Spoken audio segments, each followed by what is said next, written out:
নমস্কার বন্ধুরা, আবার ফিরে এলাম।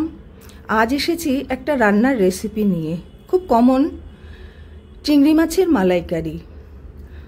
প্রসেসটা পুরোটাই দেখিয়েছি, এবার দেখো কিভাবে কি করছি আমি। প্রথমে ফোড়ন দিলাম গরম মশলা, পেঁয়াজ আদা রসুন ভালো করে ভেজে নিয়ে তারপরে মশলা, রেগুলার মশলা, রুটিন মশলা যেটা আমরা ব্যবহার করি সেটাই দিলাম। নামানোর আগে নারকেলের দুধ,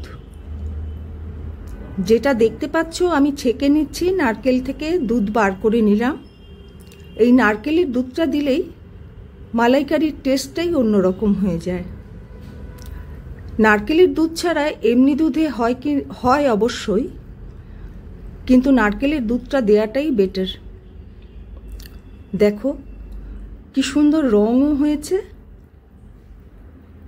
এবার সুন্দর করে সাজিয়ে টেবিলে সার্ভ করো, দেখতে কত ভালো লাগছে।